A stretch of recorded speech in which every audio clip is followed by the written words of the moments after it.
the best way to do this is just jump right in. So let's do it. I have something that to me is still, every morning I consider very important, but considering the times we're in, this seems to carry extra emphasis.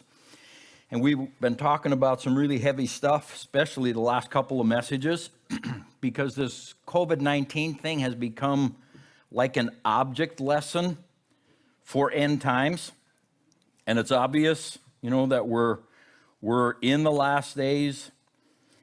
With that, where we're at in history, there's responsibilities that come with that. And there's things we have to really pay attention to and prepare for. Jesus talked about it. They talked about it in the epistles.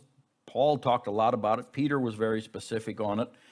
So I want to focus on one basic point this morning, and it kind of comes out of last Sunday. Last Sunday was very forceful from my perspective, and I felt that's what the Holy Spirit wanted. This morning I feel very not there. It's very much, okay, let's face something. Let's look at something. So if you did not catch last Sunday's message, what we were basically talking about was the fact that with or without the president and the governor's permission, we had pretty much settled that we were opening today, last night and today. And I gave reasons for that and why I felt that was so important, because it has to do with, for me, it has to do with the way I need to live my faith for the future, not just for now, but for the future. So on that as a backdrop, here is the basic point, and I'm putting it in question form because I'm going to give you some thoughts on it, but I want you to think about it. In question form, and I don't know if I put that, I did not. So let me just give you the question. What would we do if the last few years we're in right now were actually leading up to the beginning of the tribulation, or maybe even the next few years that we're facing, these last few years before everything really changes, we're splashed into the beginning of the tribulation? What would we do if we were actually at that spot, time-wise, right now? That's what we're going to talk about. Because whether it's us or it's our children or our grandchildren, somebody's going to be at that spot one of these days. And with what we just came through, it's like, wow, this is really obvious. Now, I've had some questions come in, so let me real briefly answer them. Because of the talk of vaccination and probably chipping the vaccination and things like that, the question, you probably guessed it, is this the time of the mark of the beast? Is this the beginning of the tribulation? Asking my opinion, no, I don't think it's now. And this is what I've been saying. This is a test run of governments. There's a lot of things still going on behind the scenes that we probably will never find out what's really going on. It's what Jesus called birth pains. This is the birth pains leading up to when things get going. Second question behind that, how soon do you think this stuff's going to happen? Do I think it's within a few? The actual question was, do you think it's going to come within the next few years? No, I don't. Which I know is opposite of probably a lot of people you're hearing on TV or whatever. I do not. A couple reasons. The first reason is I think the Jewish calendar is more accurate than the calendar the Western world has adopted and is using. Most of the world has adopted and using. The Jewish calendar says we have a little over 200 years before the 6th millennium begins. Our calendar says it began 20 years ago, because they say everything started approximately 4000 BC, and so you got 4,000 years there, and then the cross, and then you got 2,000 more years, which took us to the year 2000, which means if the timing of tribulation events and things like that, the one day is 1,000 years, and that application of, okay, man was given 6 days, and the seventh day God's going to do his thing with the tribulation, the millennium, and so forth, we should be in the tribulation already. And we're not, as far as I know. So I think the Jewish calendar is the one that's more accurate on how this is going to play out. which if it is, I'm not saying it's exactly accurate either, because anything man puts his hands in, we mess up a little bit. But if it's more accurate, that would mean we have something around 200 years before everything comes apart at the seams. Now, give or take in there, but that's what that would indicate. That's one reason. The main reason is something Jesus said hasn't happened yet, and here's what he said. He said, because lawlessness will abound, the love of many will grow cold. This is not my message, but let me just put it in here. We have had an object lesson on that in the last few weeks. Because of lawlessness, which look at the Twin Cities and what's happening around the nation. Because that lawlessness abounds. I heard my volume go down, but am I still okay? All right. The love of many will grow cold. Jesus said in Matthew 24, this is the spot. Depending upon what translation you read, some say the love of most will grow cold. And it's like, wow, just watching Christians during this period of time lose their intensity for the things of God and pick up a political or governmental intensity is just crazy.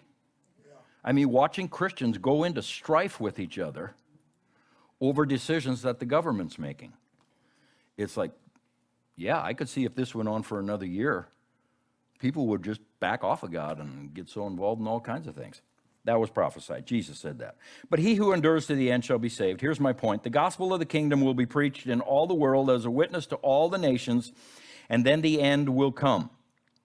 The word nations there in the Greek is ethnos. It does not mean nations like we view Canada, the United States, Mexico, those kind of nations. It more accurately means an ethnic group. And there's the Greek words it's derived from. The definition there is in Strong's. It means a race or a tribe. It can mean a nation if that, they're a nation unto themselves. Thayer's calls it a multitude living together in a company. They're associated like a troop or a swarm of the same nature or genus. And I gave you that definition out of Webster. He's basically saying the same thing.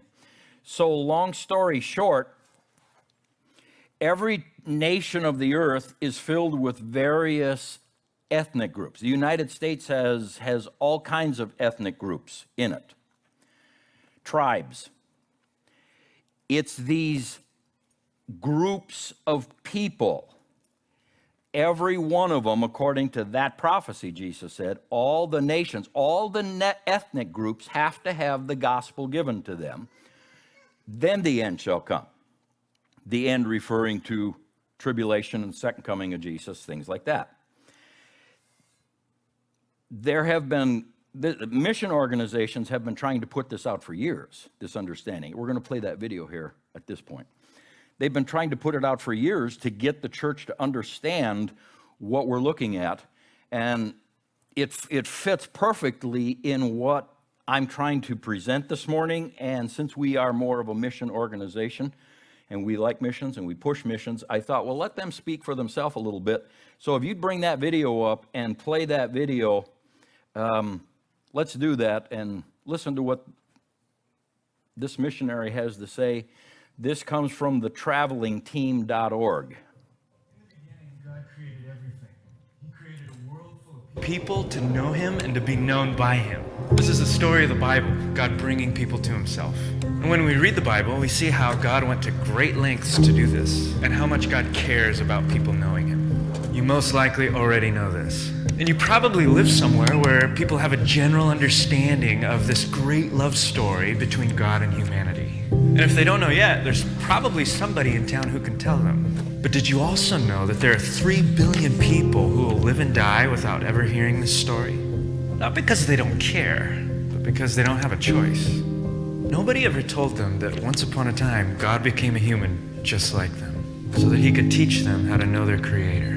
40% of the world doesn't know this, and they won't know this. Not unless something changes. Not unless someone goes to tell them.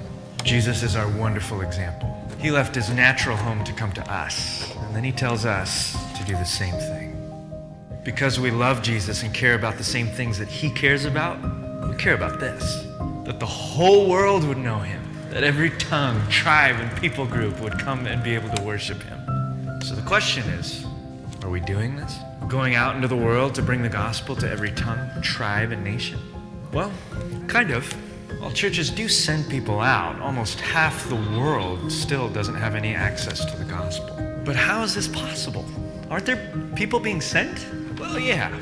There are about 400,000 people serving across the world today. But only 3% of them are actually going to the 40% who have never heard about Jesus. The other 97%, they're going to places that have already heard about Jesus. There's an imbalance. That imbalance leaves only one person for each 250,000 people who have never heard about Jesus. Put another way, we have a spirit-led calling to rethink our focus. When you look at how we use our resources, such as money, the picture doesn't look that much better.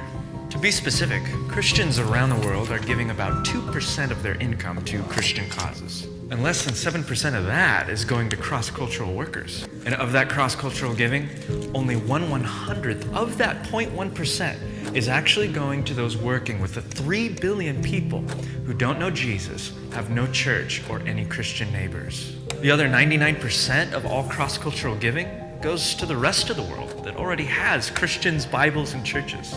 Are you seeing the imbalance? Only 3% of our workers with only 1% of our cross-cultural finances are going to the 3 billion people who have never heard about Jesus. So we have to ask ourselves, are we okay with this? We want those 3 billion people to hear about the kingdom of God and how much God loves them. There are 17,000 ethno-linguistic groups in the world. People who share language, culture, and common history. 7,000 of them are considered unreached people groups. These are entire cultures who have never heard the amazing story of how Jesus loves them and came to save them. God has called us to pay attention to this, to love and care for the same things that he does. He put this desire on our heart, to see the unreached reached with the amazing story of the love of God.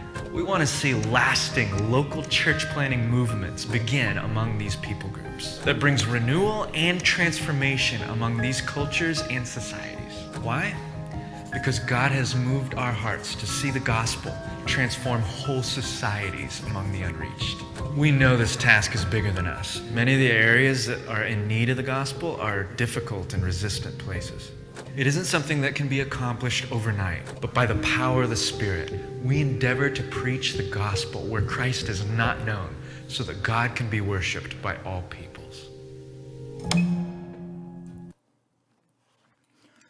So now take that, what he just shared, that the organization that I'm going to quote now is that organization, and it is the travelingteam.org, and there's a lot. There's a Joshua Project. There's a lot of them out there. With some current statistics, the world population right now is about 7.5 billion in 2018. The median age, which means the middle half are younger, half are older, is 29.7 years old. That's the median age. Life expectancy of the world population is 68 years old. People groups worldwide, there's 16,591 ethnic groups or people groups. That's what Jesus said, until all those nations or ethnos, people groups here, the end will not come. The unreached of that 16,500, less than 2% are evangelical Christian. The total unreached people groups is 6,741, not people, people groups or ethnic groups. Their total population of people who've never heard of Jesus, never heard the salvation story, never had access to it, is a little over 3 billion people. The total percentage of the world unreached people groups, UPG, unreached people groups, makes up 42.2% of the world as of now, the statistics that are out now. Jesus said they all have to hear before the end comes. Now, in our day of technology and so forth, that could go really fast. I'm not going to say it couldn't. It could go really fast. But to say, well, Jesus can come anytime, Jesus himself said all those people, groups, have to hear before this thing's going to happen. No, he's not going to come at any time. There's work that's supposed to be being done, and it will get done. But it's just not there yet. We're not there yet. So you say, well, where is this at? Well, he mentioned it. It's in the 1040 window. That's the primary area that it's located in the world where people have not heard. Now, it's interesting how that there's a spot right in the middle of the United States. Isn't that strange? Even in this land that is so saturated with the gospel, there's people groups here who, and they're the young ones. A lot of times they're the young people, but they know nothing about Jesus. Most, or 97% of the world's unreached people are located geographically in what some scholars call the 1040 window, 10 degrees north latitude to 40 degrees north from West Africa across Asia. And there's just some more statistics for you. And I gave you a couple of PowerPoints. This one talks about international students. They put something out on their website that I thought's really good, how that God is bringing the world to us to reach via, if you just look at one slice of it, international students, and we're not taking advantage of it. In fact, the next slide shows you how that 40%, or almost half of the world's 220 heads of state once were foreign students in the United States. They came to this land to be educated, and they went home without the gospel. Many of them, not all of them, but many of them. So, there's plenty of room for evangelism. The point of that whole thing was not only to just kind of encourage evangelism and missionary work in that whole realm, but the point of that whole thing is to say this: we could be in for a long haul yet before Jesus comes. I have felt this for years. I've been preaching this for years. The missionary groups have been saying that for a long time. The church prefers to stay deaf to it because we want the rapture to be our get out of jail card. Yes. And we just escape everything and we don't have to worry about it. So we actually ignore some of the things that Jesus said and what the disciples were saying. There's some people lately who the Lord has been showing them. Any of you hear of Kat Kerr? I don't know what you think of her, if you follow her at all or not. But she was one of them who said that Jesus told her specifically, he said, tell my church to unpack their bags. I am not coming soon. They're all sitting around with their bags packed, waiting for me to show up. And he says, there's supposed to be work being done. Unpack your bags. It's not time yet. And there's been a number of people who've had visions. There's one man that I read. It was an open vision. It just, all of a sudden, everything just removed. And he saw the earth, and it was just gorgeous. It was perfectly green, and it's like it had been restored much to its original state. And while he was watching that, he said, wow, I wonder when that's going to take place. And the voice came back to him and said, it's about 200 years. So there's different things like that make me go, I think the Jewish calendar's got that closer than we've got it. But if that's the case, that we're in this for kind of a long haul yet, this world's going to get way worse than it is now. And the problem is,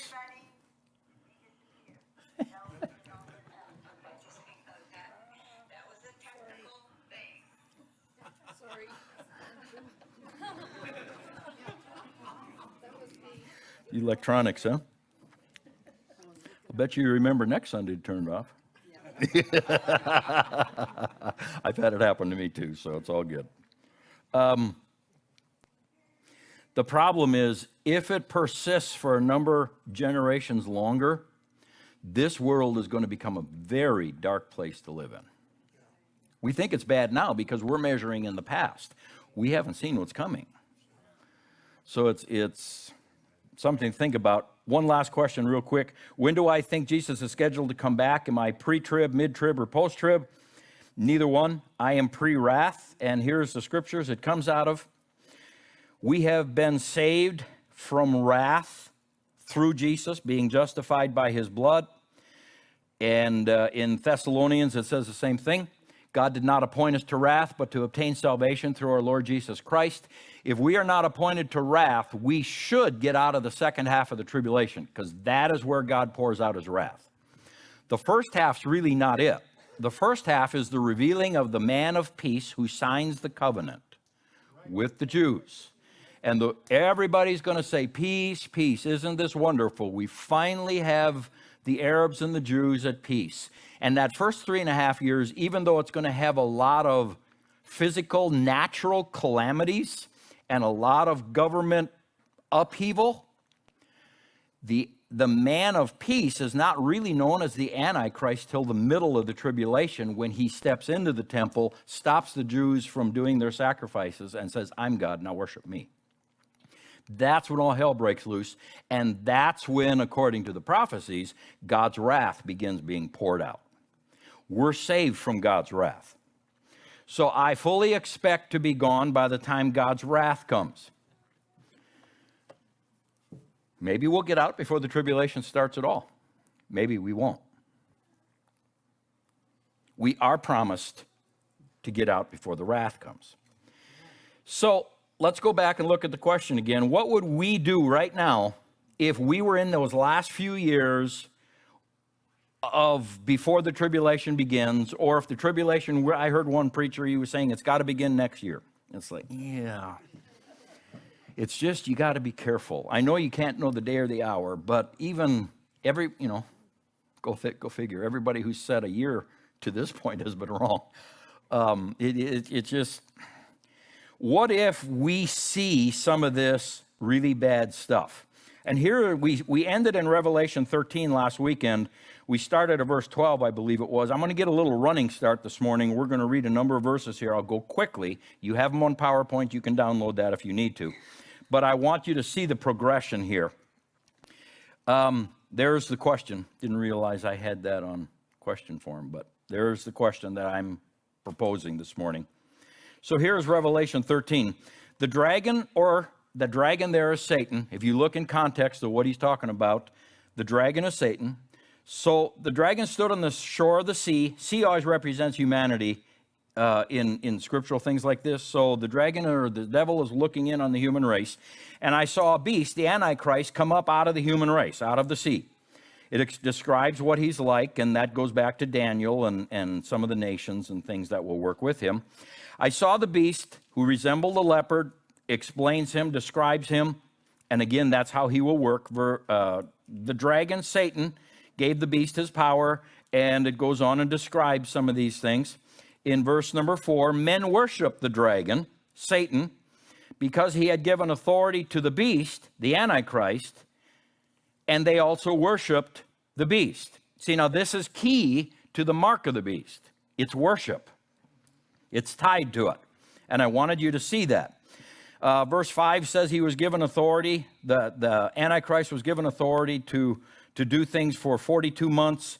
So by the time we're looking at verse 4 here, and this actually takes place in Revelation 13, this has to be really close to the middle of the tribulation, because 42 months is 3.5 years. So he's given a different realm of authority for 3.5 years or 42 months. That would be the last half of the tribulation. So the rest of this chapter deals with what's going to happen with him. Verse number 6, he, the Antichrist, opened his mouth to blaspheme God, to slander his name, to make war against the saints, and to conquer them. That is a scary scripture.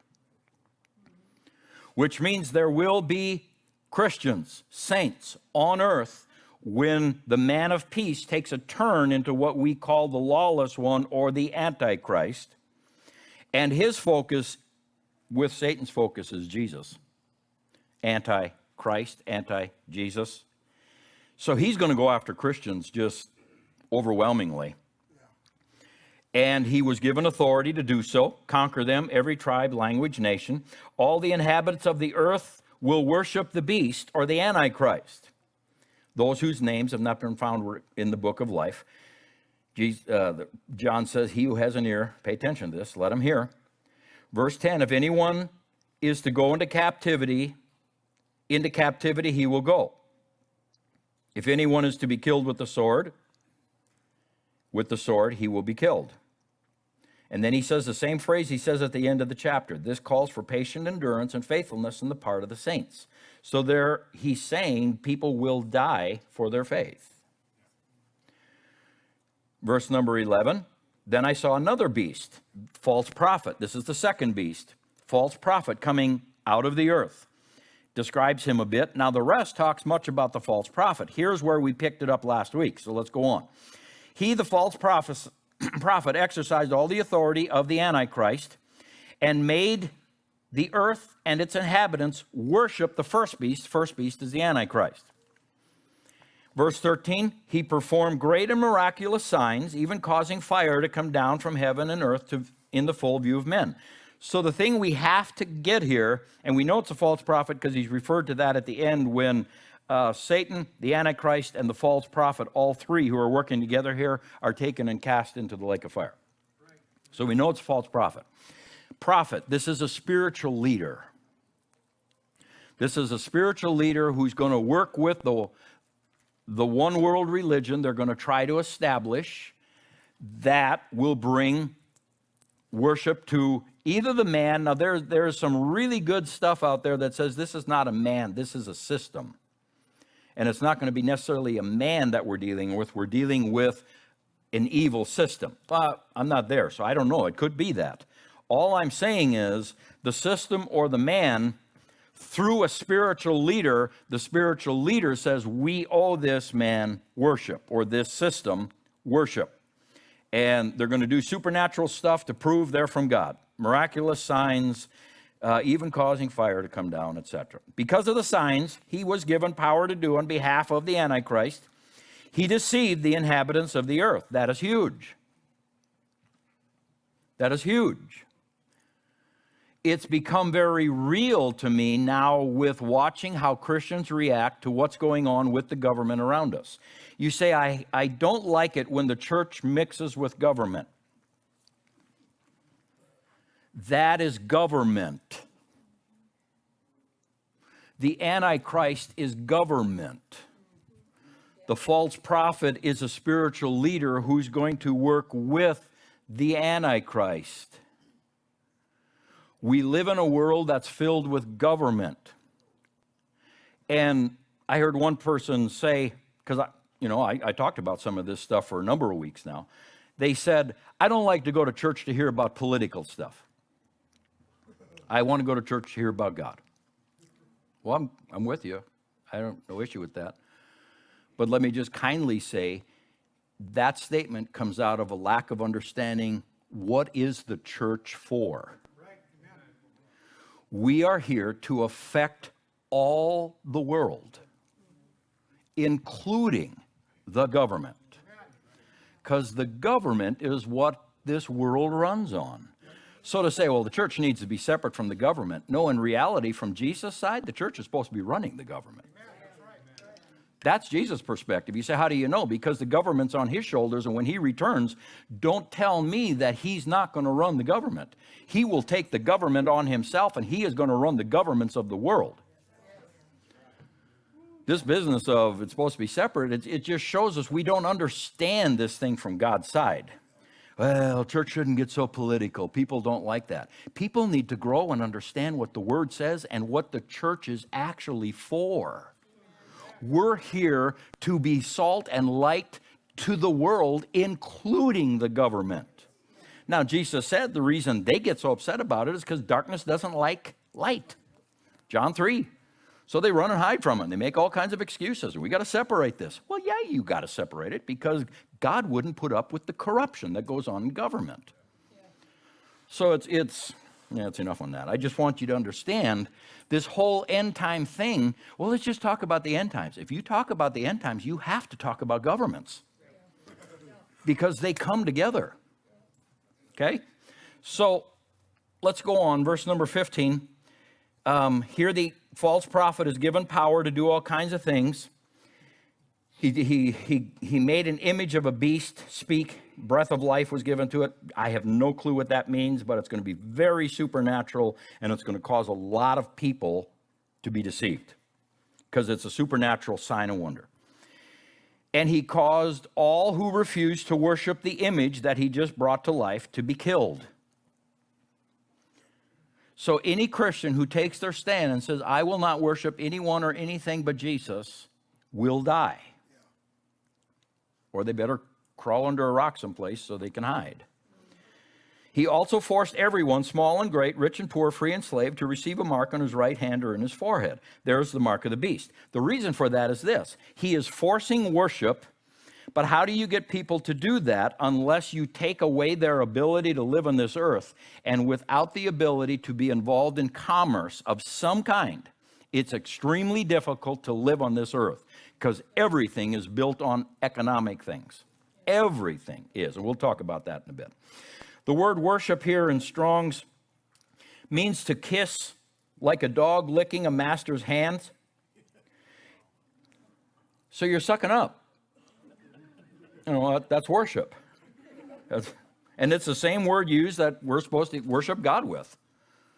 I mean, yeah, we're supposed to suck up to God. In fact, I would encourage that. It's like, that's a good thing in the end. Mary talked about this last Sunday in the prayer time. To fawn or to crouch, to be fawning in fear, and to literally crouch down, to prostrate oneself in homage, to do reverence, to adore, to worship. That's what the word worship means.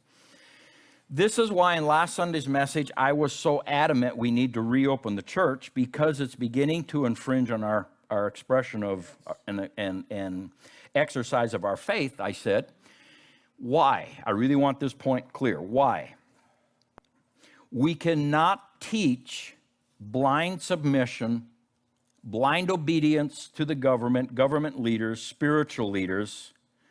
We cannot teach our children to just obey them blindly, because at some point they will be anti-Jesus. And to obey them blindly without stopping and measuring this and saying, well, can I do this or can I do this? They will go anti-Christ under the government system that's saying you have to do this if you want to buy, sell, eat, work, etc. At some point, what was said in Acts 5, the disciples said, I think it's verse 39, they said, at some point you have to serve God, not man. Now, you can pull that out and use that as an excuse to do what, well, I'm going to serve God, not man. So I'm going to drive 95 miles an hour down Highway 95. It's like, yeah, that's kind of dumb. It's you just want to drive 95 miles an hour and you're trying to make yourself look good for doing it. So, you can apply it to anything. But once what Jesus has been warning us about, this is what's coming, this is where society's going, this is where the government's going to go. Once we see it trying to convince us this is good, you have to at least at that point wake up and go, yeah, this isn't good. Because if we don't wake up, we will teach our lineage that that's good. And that's why I said we've got to reopen the church. I don't want to spend money on lawsuits. It's a waste of money. But we have to reopen the church for a specific reason. The reason being, we cannot teach our future children to lay down and do everything the Antichrist system wants them to do, or we will lose them to hell. You say, how do you know that? I'm going to read you the scriptures here in a bit. So I was intentionally very strong last Sunday. And I didn't get one bad comment. I got a lot of good comments. I was kind of surprised because I actually used the word stupid 2-3 times. And I thought, I'm going to get backlash on that. But the reason I did that is because a lot of times Christians sit there going, and it doesn't stir them. Yeah. I wasn't intentionally trying to go, come here. I'm trying to stir you so it goes more beyond of, oh, that was a good message. What did he say? I don't remember, but I thought it was good at the time. He called us stupid. Well, yeah. Hey, you got it. You're remembering now. That was my whole point. Let's read on in this chapter.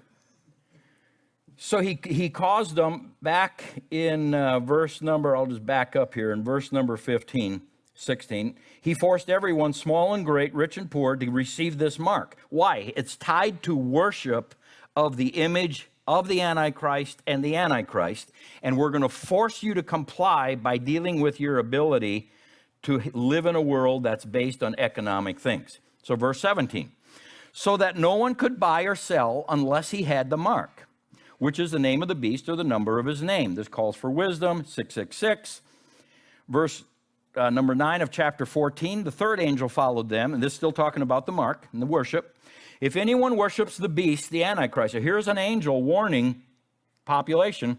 If anyone worships the beast, which is the Antichrist, and his image, which we don't know what that's going to be, and receives his mark on the forehead or in the hand. Well, the only way you're going to get the mark is if you offer the worship. You lick the hand like a dog.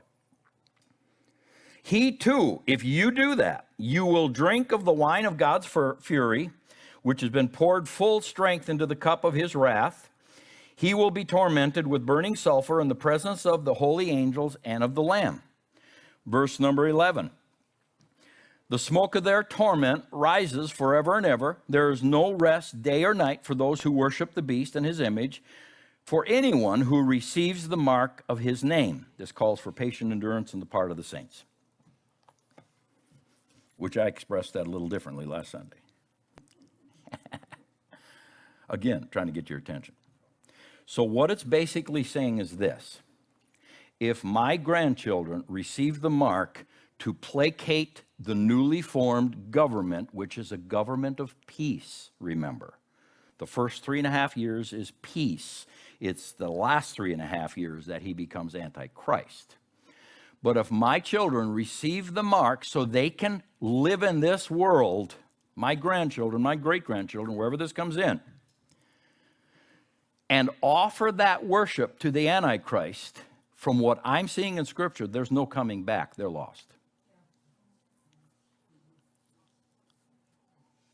They will have to have the ability to stand against that government at that point and say, I won't do it.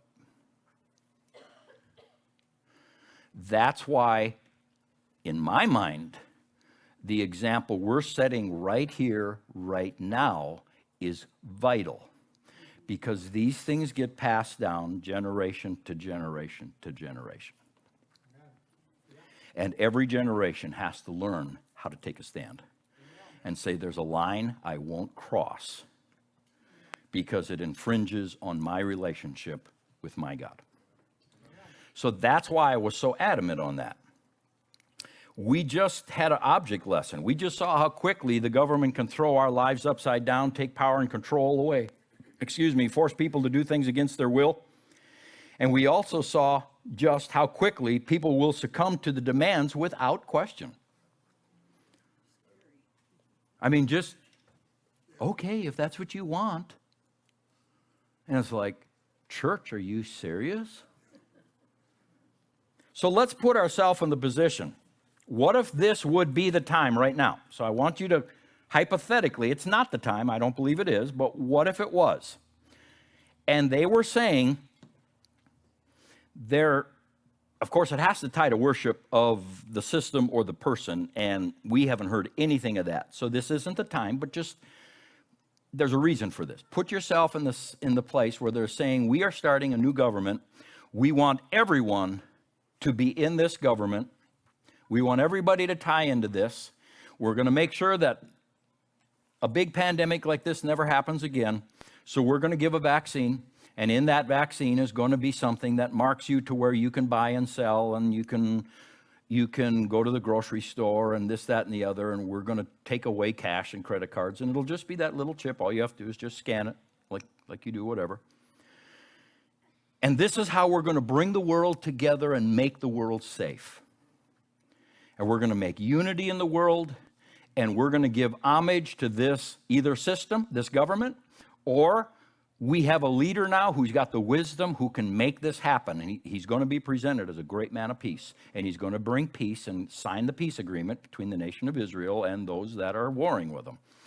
We have it now. Here is the chance that the world has been waiting for hundreds of years. Peace, prosperity, worldwide. But to accomplish this as a world, we have to give homage to this. And we don't want anything to do with Christianity or Judaism anymore. I mean, we're not going to do separate religions anymore. We're bringing the world together. We all serve the same God anyway. We've heard that. So we're just going to bring everybody together under one umbrella. And anybody who does not go along with this, we cannot have people who are dissidents. We cannot have people rebelling against this. You have to go along with this. And if you don't go along with this, we just can't let you in the system, which means we won't give you the chip and you're not going to be able to buy and sell, and etc. So now put yourself, if we were having to make that choice by the end of June, you have to choose.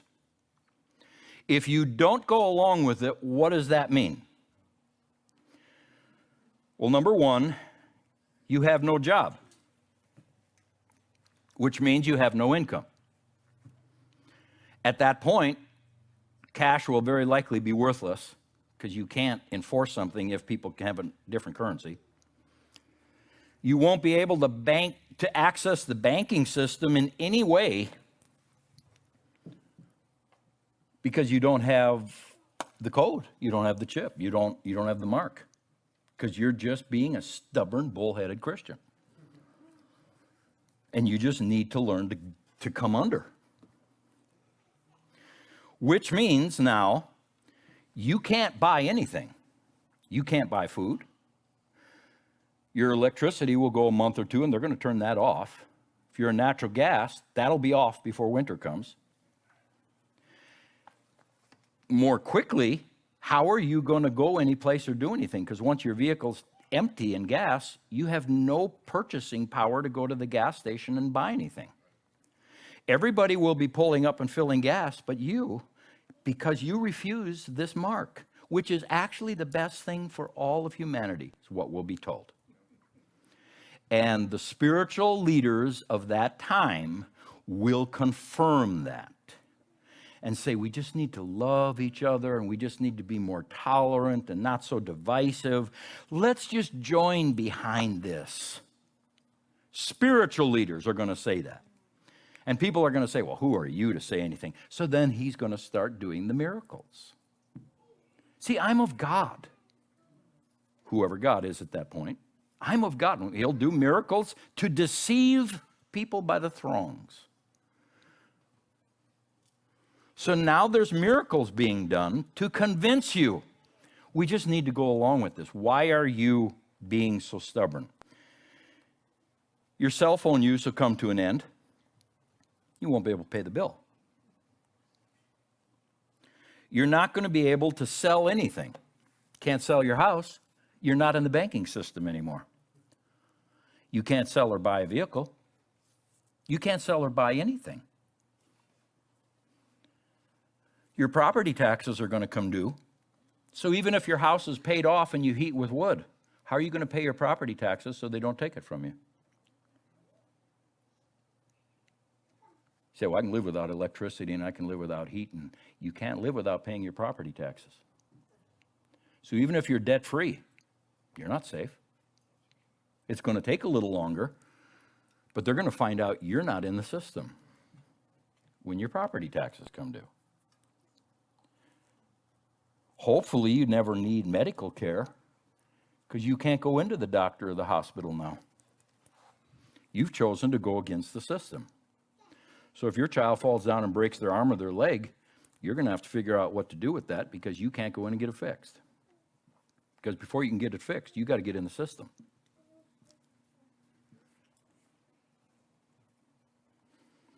No school or education is going to be available, so your children are home with you. Long term, we're going to lose transportation ability because we'll run out of gas. You can't drive your car, you can't drive your truck, you can't drive on an empty tank. And to go to ECs and fill your tank, you need to get into the system. And here's what's going to be hard about all this. Most of the people around us, or our children, our grandchildren, whoever's facing this, most of the people will get into the system. They will be going to the store, getting food. They will have their lights on. They'll have their heat on. Their children will be in the educational system. They'll be in sports. Life will be normal for most people. That is what's going to make it hard for the one who says, I can't do this. What is wrong with you? You religious freak. Your children are hungry. They're crying. 2-year-old, 4-year-old. Of course, most of the hunger seems to hit in at junior high. Your children are hungry. They're crying. They're starving. They're getting sick. And you could give them everything they need if you weren't just so stubborn. Such a religious fanatic about Jesus. Where would you go to survive? Our ancestors, a lot of them came to America. That's why we're here. Where are we going to go? Alaska? Northern Canada? Someplace isolated? How are you going to get there? One tank of gas won't get you there. And you can't fill on the way because remember, you're not in the system. And if we did go there, what would we survive on? How would you survive? The best thing, just take the mark. Just take the chip. I mean, it's you can serve God however you want to. Just act like you're doing it. Well, Jesus talked about that too. He said, if you deny me, I'll deny you. You got to have some crust and stand up. It's like, wow. Now here's the issue.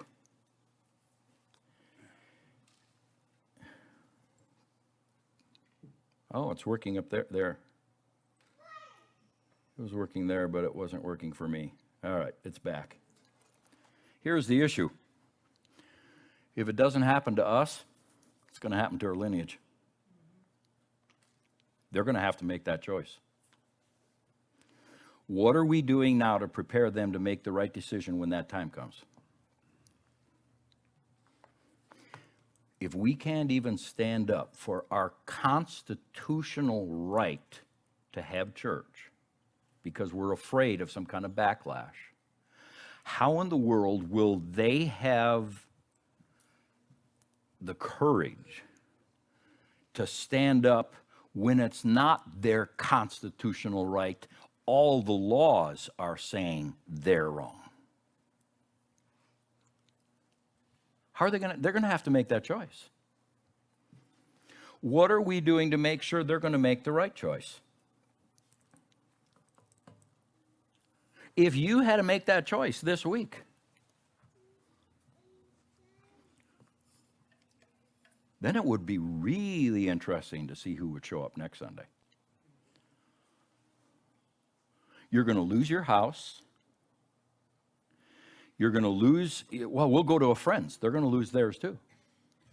Some quicker than others. If you're debt-free, you'll hang on till tax time comes. And maybe you can convince the county to let you go a little longer before they kick you out. If you're not debt-free, you'll hang on about 2 months, and they'll come for you. You're going to lose your house. You're going to lose all your property. Everything. Pets, animals, everything. You're going to lose it all. If it's winter, for those of us who say, okay, we're not going to submit to this, we're going to stay true to Jesus till the end. Well, where are we going to go to live?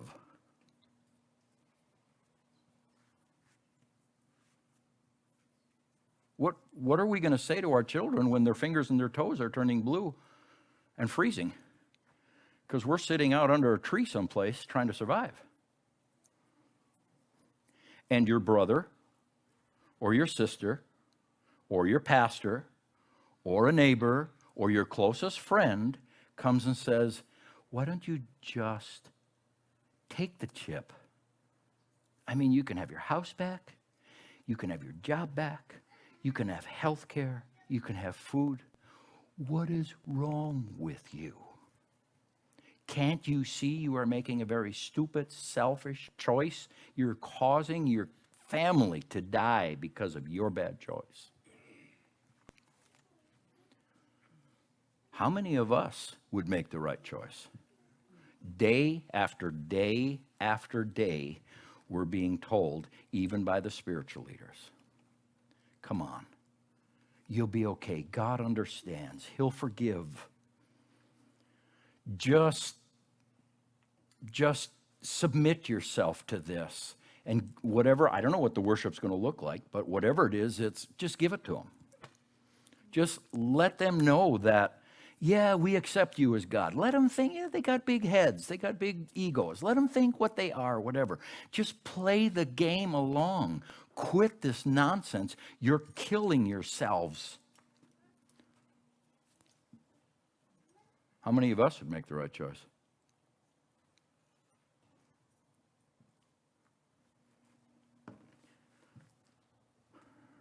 And truly, I believe this is why Christians go into fear. Most Christians do not like to hear about end times because they become afraid. And that's a whole different problem, the fear issue. But we become afraid. So it's like, well, I believe the rapture is going to come before any of this, so I refuse to think about it. I'm going to go in denial to it, and I'm just believing Jesus. What if you're wrong and you die of old age?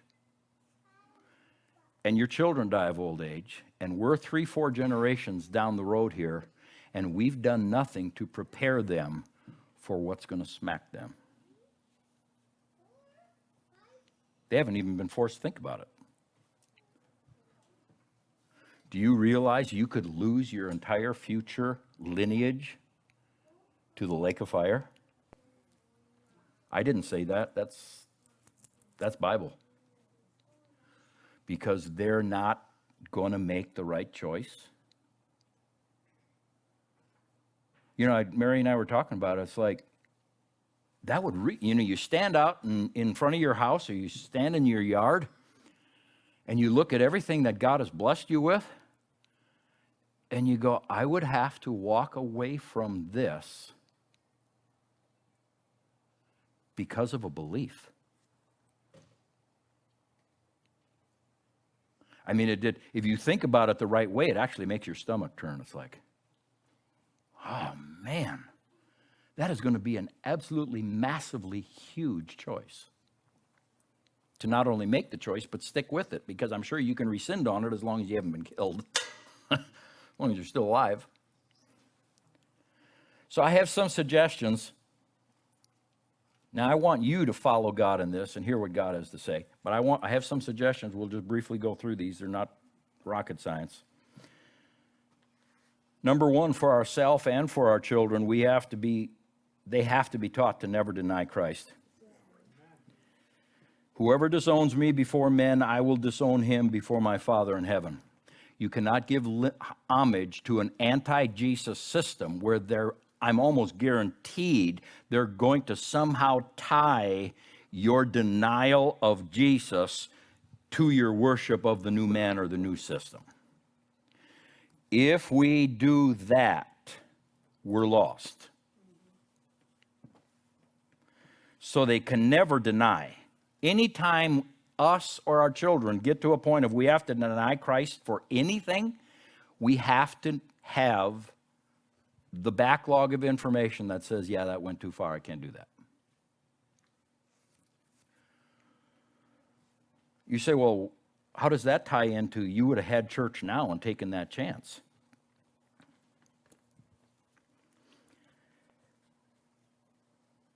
I am trying to help all of us, and do it myself, prepare my lineage for the future.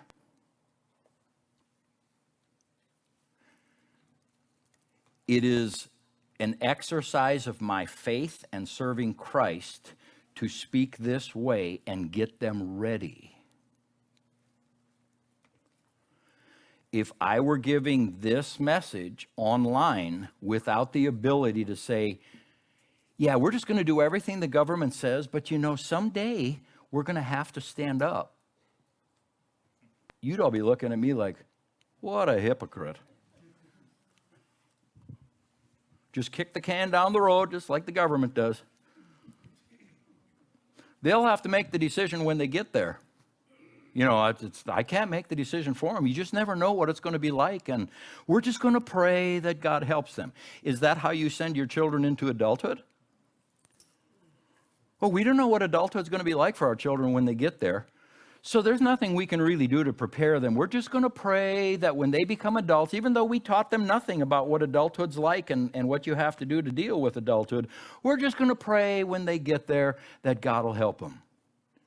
Folks, that's a walking disaster waiting to happen, and you will probably visit them behind bars or in some nut house because they couldn't take it. And I dated myself there with that term.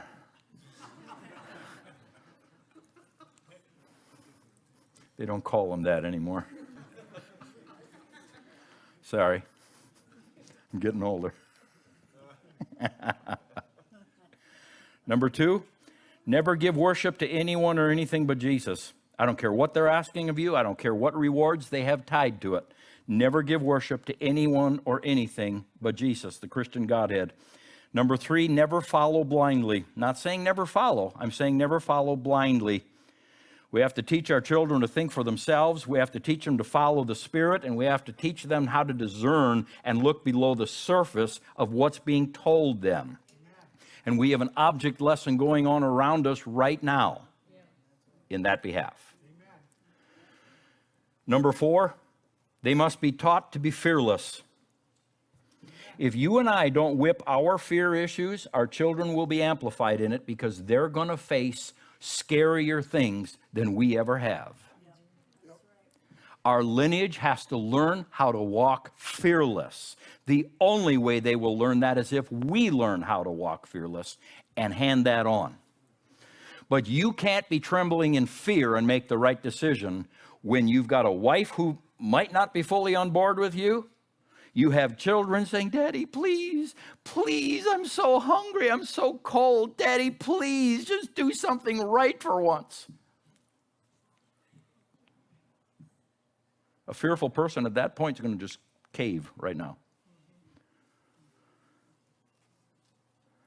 Number 5, we have to teach them about physical death and the afterlife. Jesus talked about that. He said, don't fear the people who can kill your body. If you're going to be concerned about something, be concerned about your eternal destiny. Well, they'll kill us, Daddy. If we don't do this, Daddy, they're going to kill us. Let's pray they're all good marksmen or their knives are sharp. You know, the book of Revelation talks about people being beheaded. Well, let's just pray that their knives are sharp. They don't have to take 3-4 whacks at it before the head comes off. I am not denying. Not going there. The only way you can have, in my opinion, I won't say the only way, one of the only ways you can have that kind of fortitude is you have to look at physical death and the afterlife with some knowledge and understanding of what's coming. If you're afraid to die, you're going to prolong this thing and won't take the stand when you need to take it. Number 6, instruct about heaven and hell and the lake of fire. No matter how much we're accused of being people that have this abusive, hateful God, our children have to understand there is a heaven to gain and there is a lake of fire we really need to do everything we can to stay out of and explain to them what it looks like. This is not a game. You say, well, it's not happening now. Yeah, but the precedent we set now is like dropping a rock in a puddle. The ripples are going to go out in your lineage for generations. Right. Amen. Number 7, get them ready to be willing to lose everything for the sake of Christ and their salvation. They're going to have to be willing to walk away from everything. And number 8, get them ready to be a martyr. We read it in verse 15 of chapter 13. And by martyr, it talks about physical death, but you know one of the harder parts of death is separating from the closest friends and relatives who we have to now view as we're dead to them because they don't agree with us. Here's the physical death. Here's the verse we read. Cause everyone to be put to death who would not bow down and worship the beast of his image. And if you don't bow down and worship, you don't get the mark. So there's the financial, physical, economic end to that. They're going to be put to death. So you got to be ready to be a martyr for your faith. Physically die. And Jesus said it this way: you have to be on your guard. You will be handed over to local councils and flogged in the synagogues. On account of me, see, this is all a Jesus thing. On account of me, you will stand before governors and kings as witnesses to them, and the gospel must first be preached to all nations. Next verse, whenever you are arrested and brought to trial, don't worry about what you're going to say. The Holy Spirit's going to help you. Verse 12, brother will betray brother to death, father his child, children will rebel against their parents and have them put to death. Everybody is going to be saving their own skin. You go ahead and make that dumb decision. I'm going to save me, and when the time comes, I'll turn you in to save me. Jesus said, all men will hate you because of me. Luke said it this way: you're going to be persecuted, delivered up to the synagogues and prisons. You'll be brought before kings and rulers for my sake. This is an occasion for testimony. He goes on and says, you will be betrayed, and even by parents and brothers, relatives and friends. They will put some of you to death, and you will be hated by all for my name's sake. See, this is all about Jesus and antichrist, anti-Jesus system. Here's the question, verse 16.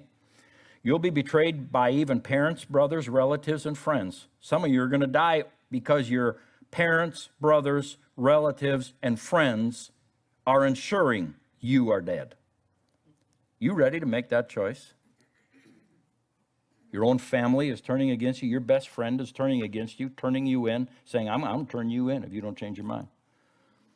I'm going to do it for the sake of your children. I'm going to do it for the sake of your husband. I'm going to do it because you're just being stubborn and I can't let you do it. They're going to do it because they love you.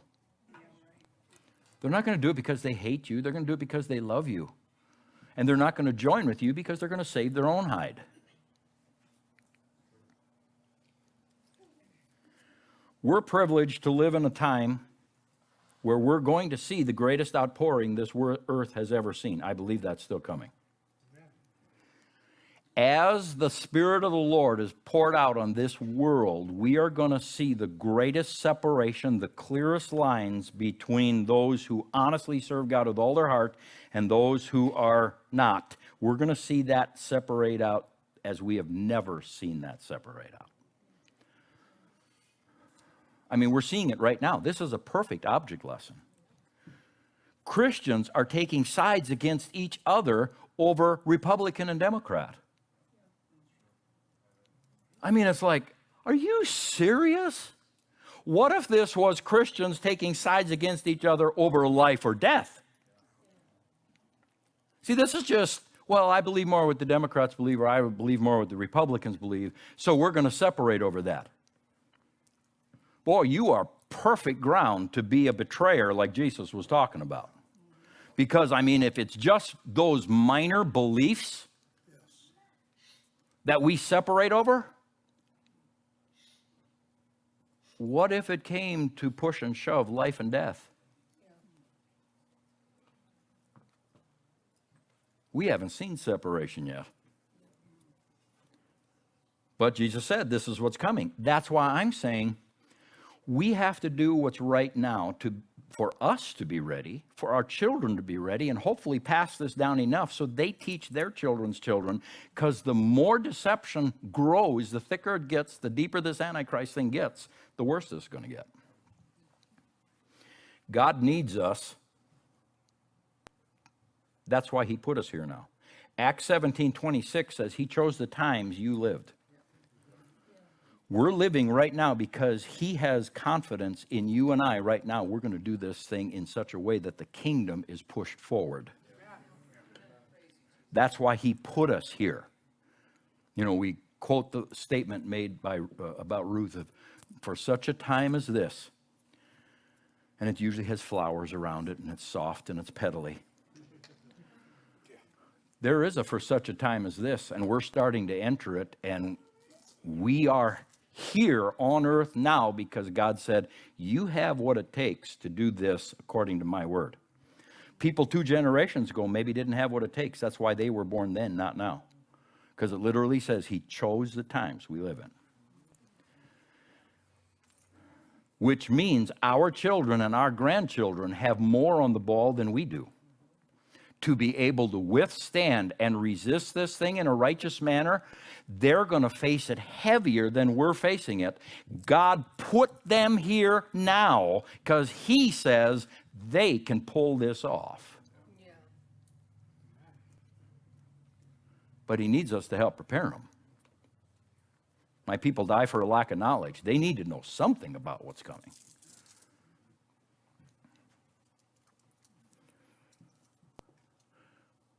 I'm going to have Dave share something if you're ready. It seems like I got to go over here and get the mic. It seems like this is counterproductive to where I was going, but wait until he's done. The Lord shared a piece of revelation with him that I thought, that's really good, and it fits with my message. Share with me what you shared when you came in this morning. Okay. I've been reading in Romans 6 during Pull the mic right up to your mouth. the shelter-in-place time, and it talks about how we've been baptized into Christ, and how we have been consequently set free from sin. And Romans 6 goes through and presents sin in many ways and how we've been set free from it. And I've kind of taken the whole chapter and just really narrowed it down to just a little bit here. But sin wasn't the only thing that Jesus died for to set us free from on the cross. Also, sickness was involved in that, depression, despair. So I think there's a lot of things that we can look at it. And when we look at Romans 6, so as we were baptized, I've got a few sentences I'm just going to read here, and I think you can go through Romans 6, which I highly encourage you to do, and substitute the things that are pertinent in your life for the sin, the things that you're battling. But as we were baptized into Christ, we were baptized into his death. If we were baptized into his death, we were also resurrected with him in his resurrection life. Now, I baptized into his death. I don't know, you're going to have, I can't explain that to you, but the Holy Spirit will help you if you attempt to take that by faith. The Holy Spirit will make it a truth in your life. So our old man was crucified with Christ so that our sickness, susceptible body was done away with, so that we would no longer have to obey the demands of sickness. Dead men don't get sick. Since we died with Christ, by faith we now live with him as he lives. We know that Christ, who rose from the dead, is done dying. Death has no chains on him. He died to defeat sin, but now he lives to glorify God. Your part is this: reckon yourselves dead to sickness or despair or depression, however it fits in your life. Reckon yourselves dead to that, but alive to glorify God through living out by faith everything that Jesus paid for, purchased for us on the cross. Verse 11 of Romans 6 says, therefore, do not let sickness restrain your mortal body. Do not surrender your health to the false ruler of sickness, but by faith present yourself as whole, as risen from the dead, to the glory of God. Know this, that whatever you present yourself to is your master, either sickness, which leads to death, or resurrection,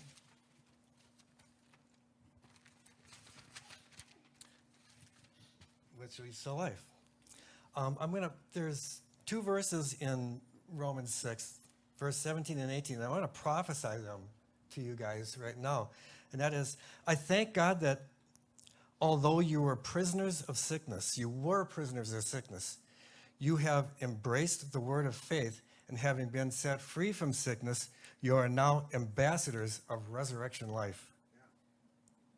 Romans 6:23 says the result of sickness is death, but the gift of God is eternal resurrection life through Christ's sacrifice. And then in Romans, I read ahead through Romans 7, got to Romans 8, and it smacked me again with this. There is, verse 1 and 2, there is therefore now no curse of sickness for those who have faith in the sacrifice of Christ Jesus, who are not dominated by the evidence of their flesh, but instead take their stand on the word of God. If this seems to be too much, remember this, that God will use a word that wrecks your mind in order to reveal your heart.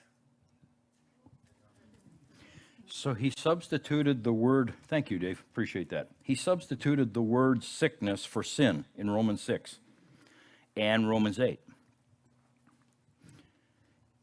And the message is Jesus died to set us free from anything of sin, sickness, disease, depression, discouragement, you just list on. Anything that came because of sin, Jesus died to set us free of it. Well, there's some things that came because of sin. Cowardice, fear, refusing to take a stand for righteousness. These were all bought and paid for on the cross. Amen. And then Romans 8 says that there is now no condemnation to those. Condemnation is when something that Jesus already bought and paid for tries to get on you and push you down, condemn you, judge you. Now, maybe it was because I was ready for this series or this message, but to me it's like, let's substitute a different word for sin. Dave substituted sickness, or you can put disease or whatever word you're, like he said, whatever you're struggling with, Jesus bought that freedom for you. Let's put denial of Christ in there. He bought the freedom so that even if it costs us our physical life, our eternal life remains intact. He bought us freedom to stand up for righteousness and Christ. Do not let anybody put you back under, condemn you. Don't let sin condemn you. Don't let spirit realm condemn you. Don't let people say anything. Don't let anybody judge you and put you back under what he bought you freedom from. Boy, our children and us need to know that. He bought us the ability to face the end times with joy and excitement and anticipation, knowing this is not something we have to survive. This is a time God put us here to change this world. And we're not going to let anybody peg us into a hole where the expression of how we have to serve God is squelched. Condemn us. There's no condemnation. No condemnation. That means no person, no government, no whatever can put us back under what Jesus bought us free from. Okay?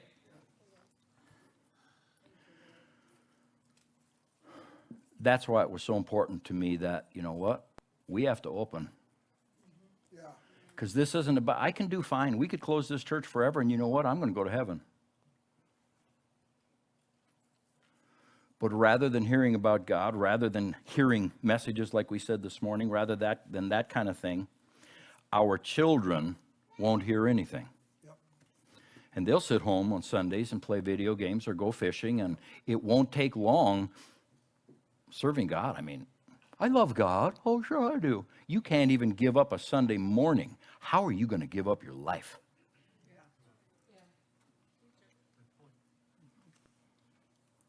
So it's vital.